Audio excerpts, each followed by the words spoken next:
Olha, Rafa, as reformas estão andando, elas deram inclusive uma boa deslanchada com a troca do comando da Câmara. Tínhamos um sabotador, que era o presidente Rodrigo Maia, embarreirando as principais reformas. Isso ficou muito claro quando ele saiu e disse que ele já era oposição, só não podia confessar. E de repente passou a elogiar o Lula, né? Então ele estava sim trabalhando contra as agendas vencedoras nas urnas e que são importantes para o Brasil. Então elas estão andando. Marco do gás, agora a MP que vai permitir a privatização da Eletrobras, a independência do Banco Central, as coisas estão andando. Restam duas grandes apostas ainda, porque ano que vem já é um ano eleitoral e dificulta.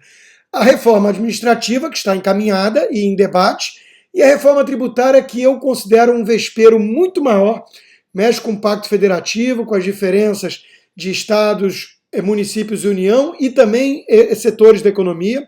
Então isso aí é um ninho de cobra, né? Cada um quer uma coisa diferente, e alguma coisa pode andar na linha de simplificar alguns impostos federais.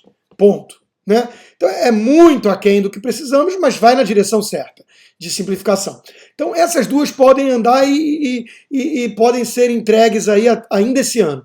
Mas, e são importantes acima de tudo para sinalizar para o mercado, né? A reforma administrativa pode economizar 300 bilhões de reais em 10 anos, né? Só dando mais racionalidade à máquina pública, trazendo mais meritocracia, plano de carreira, acabando com algumas mamatas. Então é muito importante, não estou de forma alguma diminuindo sua relevância. Mas, dada a situação que nós estamos vivendo hoje, como acabamos de ouvir da deputada Bia Kicis, eu diria que hoje a questão do voto auditável se impõe.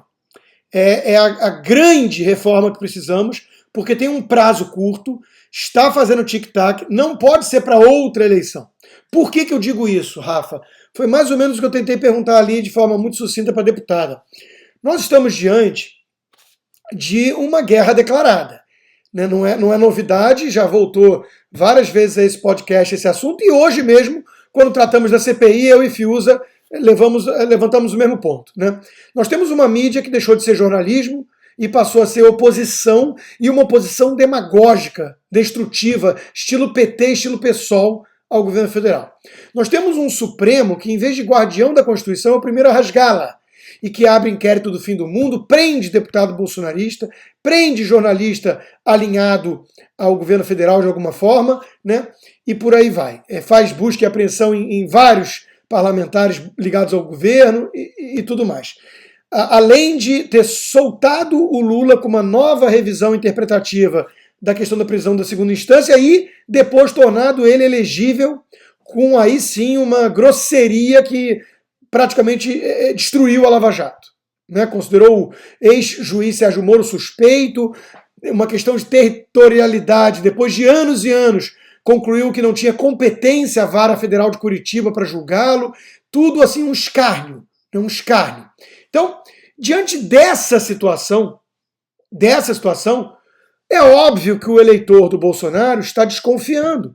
Ele está apreensivo, ele está olhando e falando assim, esse sistema podre e carcomido vai fazer de tudo para tentar impedir uma reeleição do presidente. Então, o mínimo que essas pessoas estão exigindo é uma transparência maior na questão do voto. E é muito básico isso para não ser entregue.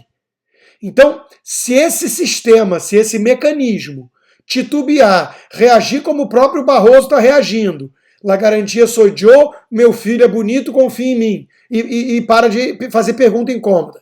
E qualquer um que falar isso é defensor de miliciano ou então terraplanista, como deputados e jornalistas têm feito por aí nas redes sociais, né, essa narrativa.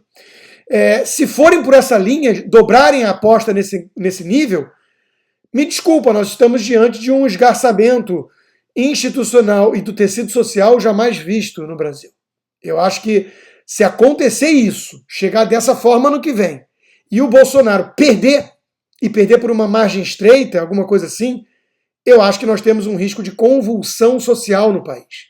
Então, sim, hoje a pauta mais importante é dar transparência e possibilidade de auditoria ao voto do eleitor brasileiro.